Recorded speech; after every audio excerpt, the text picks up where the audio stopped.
Well, thank you so much for that dynamic lecture, Diane. It's incredible because I just saw you in Seattle last week for a lecture there, completely different. So many more lessons that you offered us today.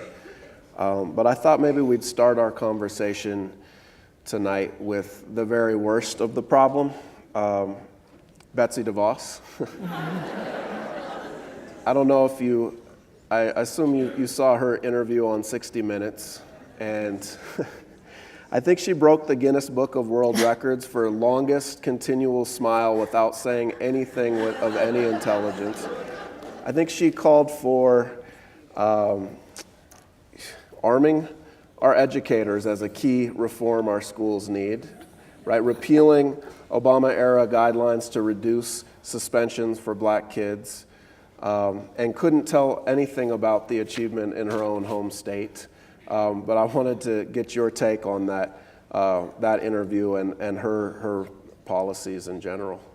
Well, you might guess that I'm not a big fan of Betsy's, but I have to admire that smile. I actually don't think of it as a smile.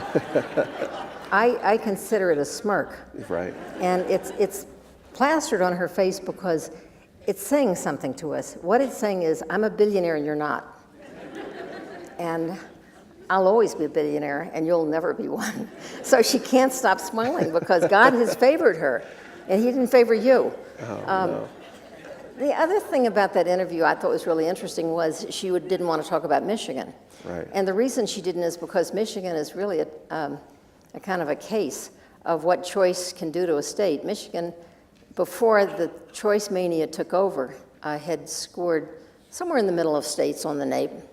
And in the last 10 years, it's dropped from the middle to the bottom 10. And most of the charter schools, she had promoted vouchers in Michigan, and they had a state referendum, and it was overwhelmingly defeated. Every time vouchers comes to a vote, they're overwhelmingly defeated. So she and her husband promoted a referendum in 2000, and it went down something like 68 to 32, which is pretty decisive. Wow. So she put her money into charter schools, and Detroit's overrun with charter schools. It's the lowest performing district in the country, according to the national test. And Michigan now has fallen to the bottom, but the interesting thing about Michigan is that 80% of the charters there operate for profit, and much more than any other state in the country. And she encourages for-profit schools, and it stands to reason that if you have to extract funding to pay your investors, there's less money for schooling. Yeah. So Michigan is a very bad example of her ideas, and she pretended not to know because she knew and she didn't want to say. But right. I'll have to say this about Betsy DeVos. I don't want her to leave. Because really? She is such like a paradigm of everything Trump is trying to do, which is and what she's been trying to do for 30 years, which is to destroy public education. And she doesn't hide it very much. No, she can't. People get such a negative reaction to her. I have to say that you mentioned early on that I'm president of this group called the Network for Public Education. We started about 2013, and we were kind of growing, and we'd grown to about 25,000 members. We were really pleased. But then when November came around and Trump was elected, and he chose Betsy DeVos, almost overnight, our membership shot from 25,000 to almost 400,000. Wow, she's a recruiting tool for you. So she's like a walking advertisement for the worst of education reform. And he could replace her with somebody who'd be a much slicker salesperson. Right. Somebody who would say, this is the civil rights issue of our time, is to replace public schools with charter schools, to replace public schools with vouchers. And many of the so-called reformers say that, but I can tell you, and I worked in all these right-wing think tanks, they don't believe that. This is just for public consumption. Right. It's the masks they wear, and she doesn't really have much of a mask. So when she said the other day about the teachers walking out in Oklahoma, she said it was terrible. They should get back to work and serve the kids. And she didn't, she's a billionaire. She's never had to meet a mortgage payment. She's never had to make a car payment. She really doesn't understand that if you get a college diploma and you have debt and you're making $35,000 a year, it's really hard to have a life. But she doesn't get shameful. that. And that's why the questioner asked her the question, why are you so hated in America? She doesn't understand it. Yeah. Well, I wanted to start with DeVos and the Trump administration, but we were talking earlier, it's really astounding how bipartisan corporate education reform is. And I wanted to get your take on why so many Democrats really laid the groundwork for a lot of what Betsy DeVos is actually pushing for in terms of the privatization of public education and punishing teachers. Well, I have to say, and I've written a lot about this, I wrote about it in both of my last two books, both in The Death and Life of the Great American School System and in Reign of Error, that Arne Duncan and Barack Obama laid the groundwork for Betsy DeVos. They prepared the way by being very pro-charter, by saying that charters were a remedy, that public schools should be closed and replaced with charters. And we have now a lot of evidence that shows that charters don't do better than public schools. Some do, but when they get really high scores, it's because they don't accept the children with disabilities, or they push out the kids who don't get high test scores. So we're in effect developing a dual school system. One school system, the charters, even when they accept everyone, they push out the kids they don't want. They have very high attrition rates. If they're successful, the attrition rate is even higher. U.S. News and World Report listed what they call the best high schools in America based on the number of AP exams the kids were taking. And then when people I know looked more closely, they found out that some of these best high schools had 22 graduates. Wow. Well, what kind of a best high school is it that has 22 graduates? I mean, we have the highest scoring charter chain in New York City, which has spent millions and millions of dollars, has its first graduating class this year. It will have 17 graduates. And it's been around now for long enough to have a graduating class, 13 years. But it doesn't take any new students after third grade. Admission is closed after third grade, so the pyramid just gets smaller and smaller and smaller. Wow. So you in effect have two systems. If the kids get kicked out of the charter school, they go to the public school where they have to take you. Right. And you have to understand that there's not two separate pots of money. This pot of money is for charter schools and this is for public school. There's only one education fund, and when charter schools take money away, public schools, which serve 90% of the kids, have less money. So they have to have larger class sizes and fewer programs. Yeah. And there's something crazy about that.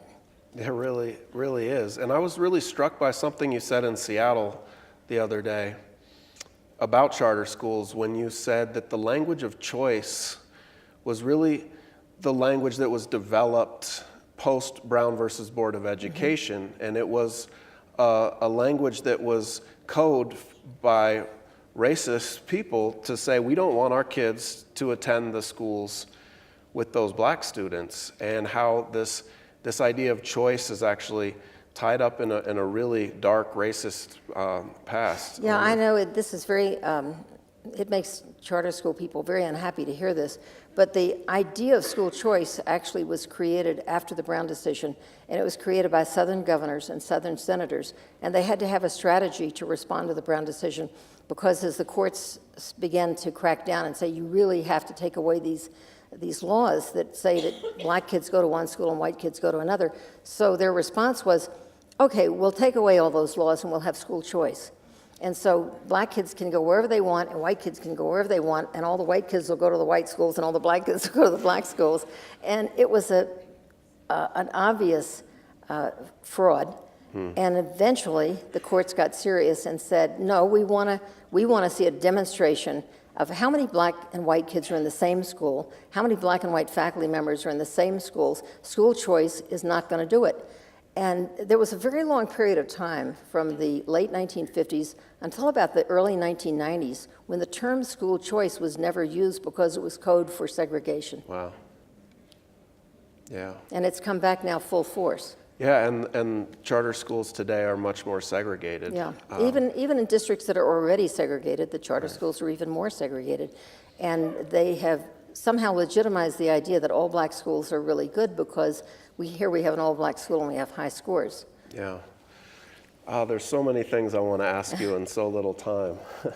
But before we go on to many of the other problems that we need to discuss and figure a way out, I really want to make sure we have time to to hear more about how you've come to this decision. I mean, to me, it's astounding. Like, I have a hard time admitting to my children when I've made a mistake, right?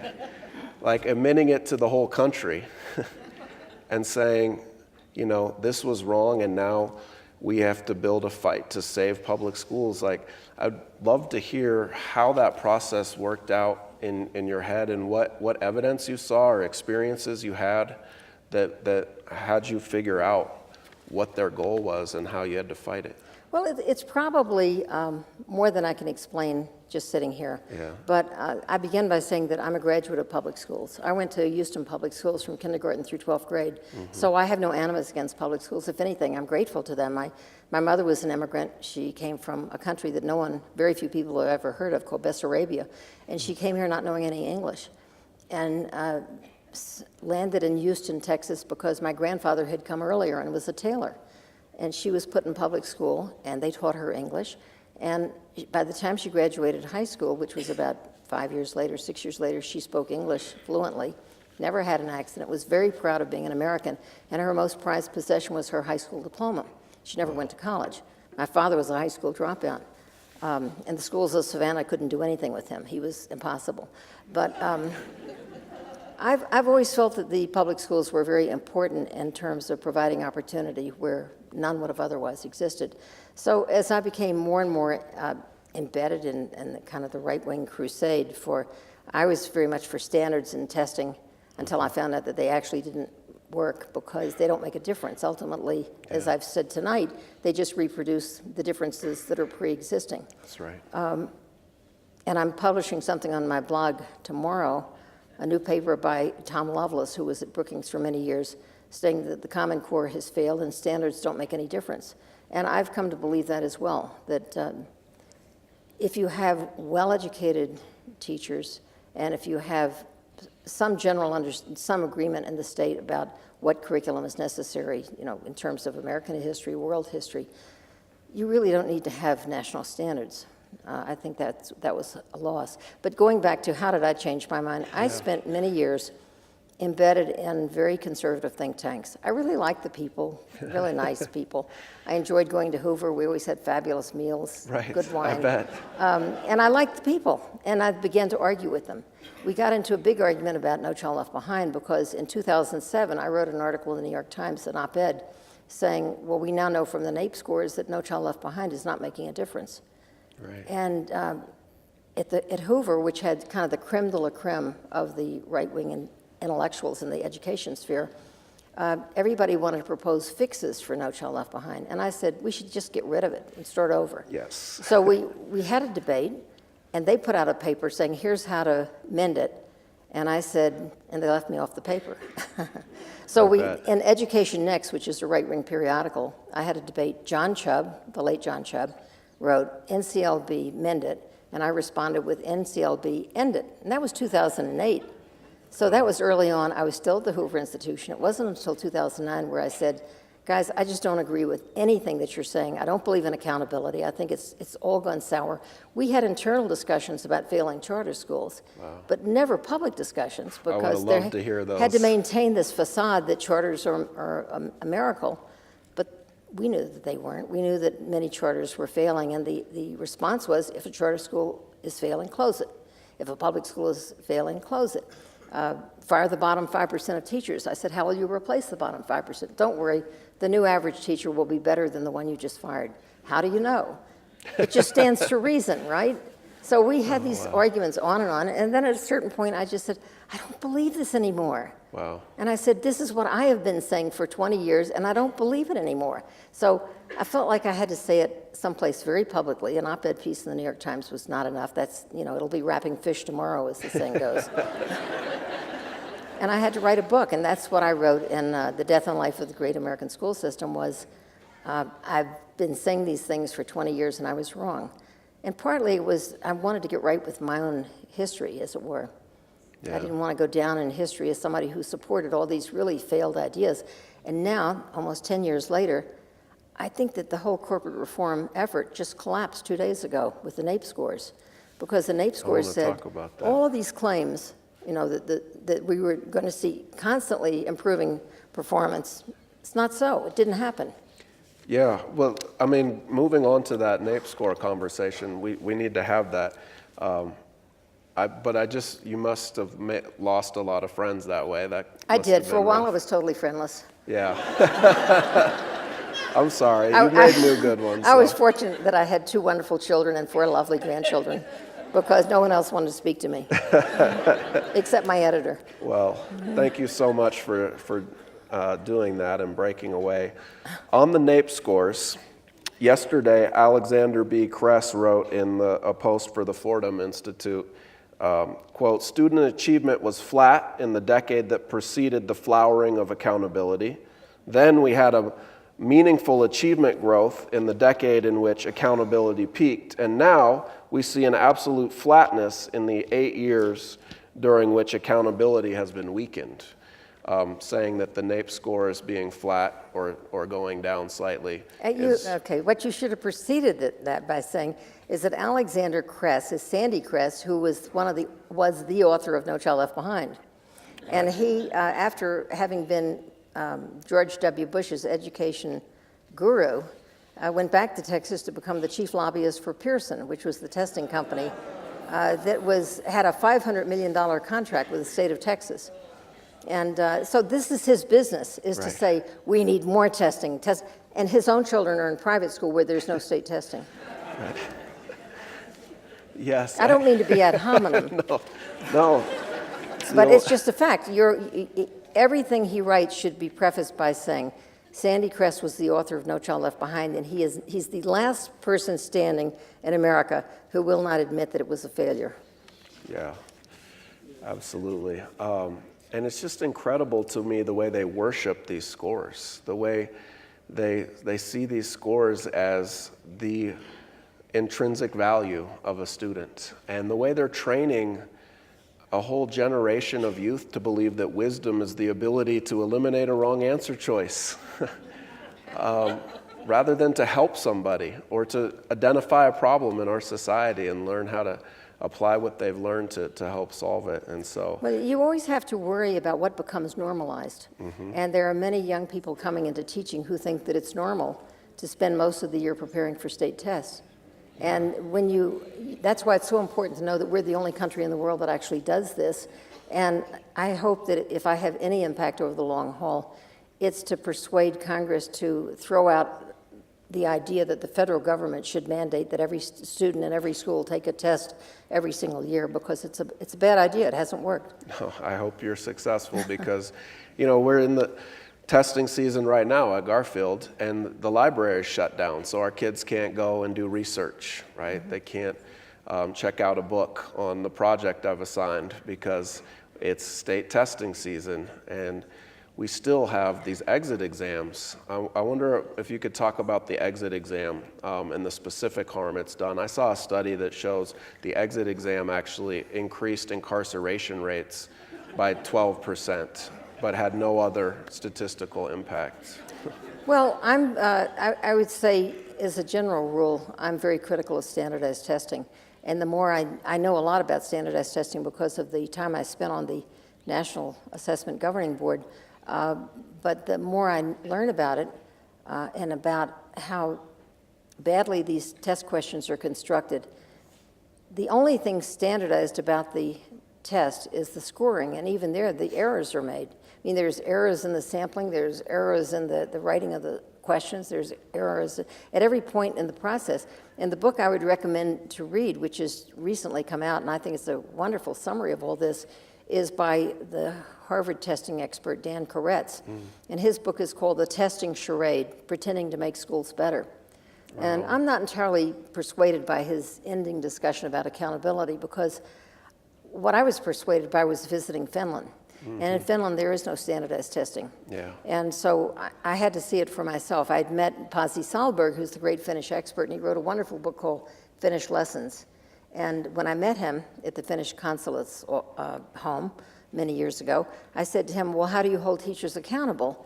And he said, we don't have a word for that in education in Finland. The Yes. closest word would be responsible. There you And go. our teachers are very responsible. First of all, it's very hard to become a teacher in Finland. They only have 8 universities for the whole country that are teacher training institutions, and there are 10 applicants for every place.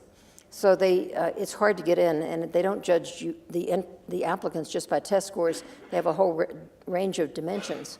But it's hard to become a teacher, and once you become a teacher, it's a lifetime commitment. It's a career. It's like getting into medical school, getting into law school. You don't do this lightly and try it out and see if you like it. It's a commitment.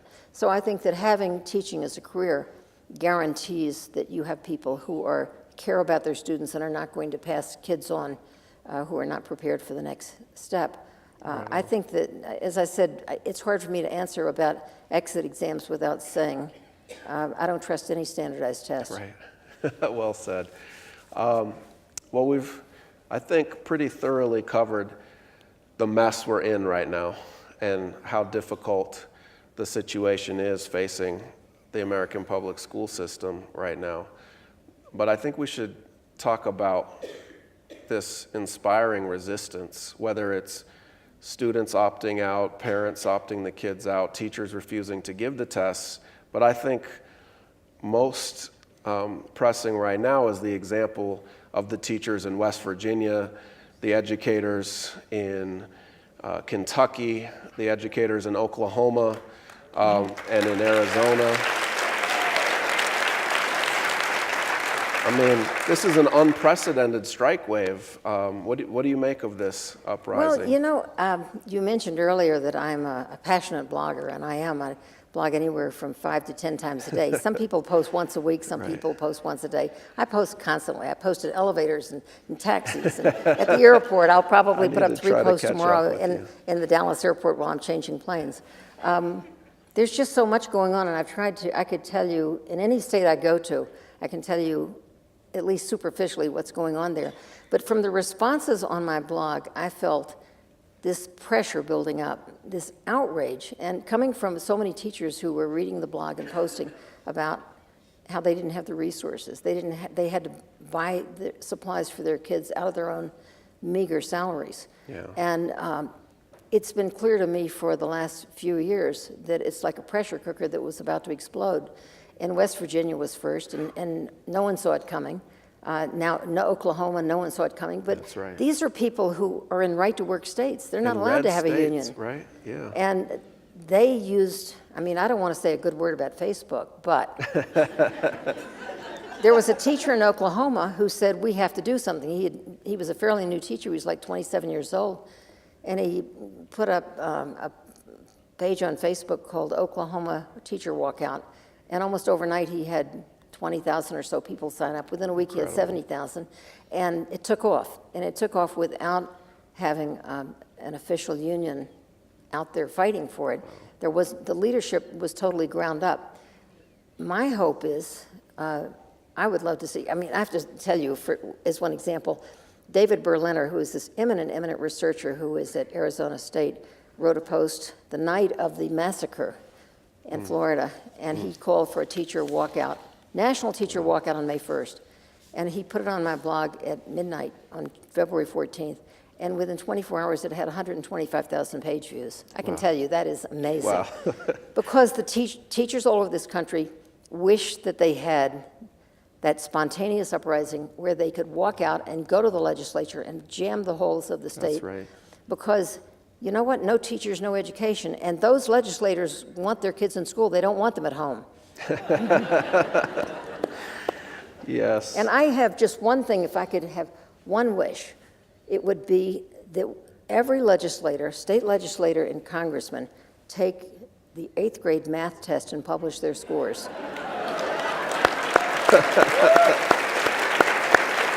Yes. And if they did that, we would find out that probably more than 90% will fail it, maybe 95%. But what we would get from that is stop bashing our kids as not being smart. They are really smart.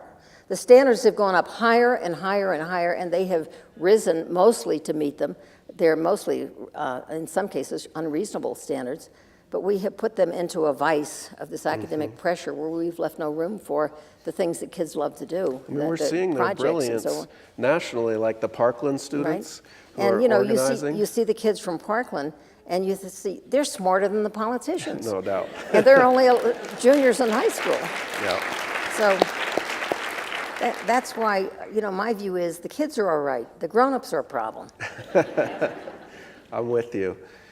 Let's talk about one grown-up in specific as we wrap up here, because I'm going to fly back to Seattle, and our richest neighbor, unfortunately, Bill Gates, although, you know, he has competition now with another rich neighbor from Amazon. But I'm going to fly back to my state, and I wonder if we could give him any advice that I could take back with me about what we need to do to transform our schools. Well, as you know, when I was in Seattle last week, I pitched my speeches.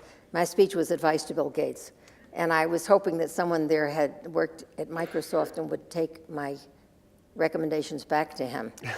Because I have tried repeatedly, whenever I'm in Seattle, I've tried to meet with him, and he always conveniently manages to be out of town or to pretend to be.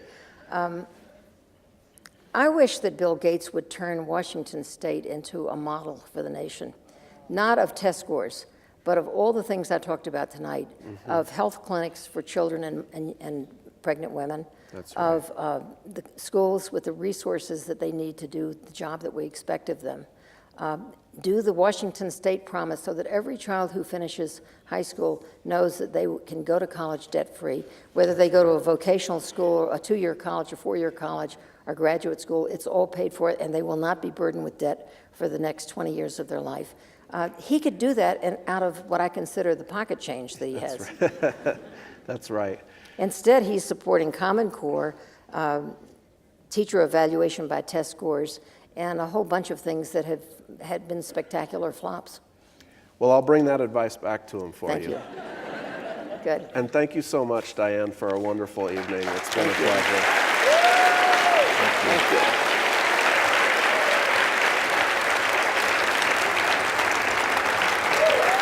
Thank you. Thanks, everybody.